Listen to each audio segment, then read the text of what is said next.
President Bush signed a gigantic transportation bill into law today, a landmark measure in many ways. It is 1,000 pages long, promising to spend $286 billion.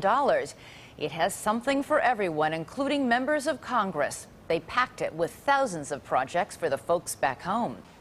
The transportation bill also gives police across the country a new weapon to fight drunk drivers. It was inspired by the tragic and certainly preventable death of a promising young man in New Jersey. Here's ABC's David Muir.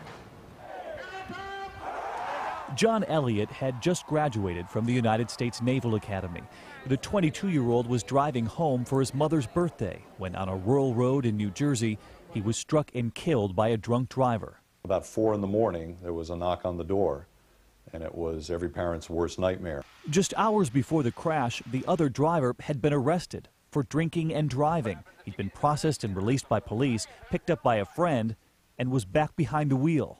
The person that killed our son had been drinking for 10 hours straight. Shouldn't have been on the road to begin with. Certainly shouldn't have been on the road after he was arrested. Across the country, there was no law requiring police impound a drunk driver's car. And the Elliots learned in their son's case, officers did everything by the book.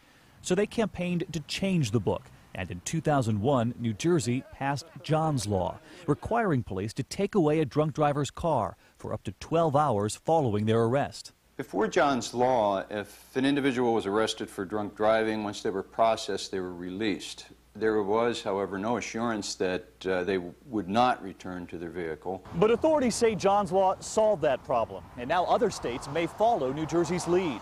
It's okay, I did it. In signing the transportation bill, President Bush today cleared the way for states to spend $120 million in federal money on programs to prevent drunk driving deaths, including John's Law. Before, they weren't allowed to use those federal funds to impound vehicles. Now they can.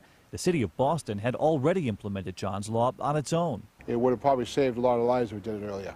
The Elliots say their son would be proud today, just as they were, hopeful John's Law will keep drunk drivers from their cars.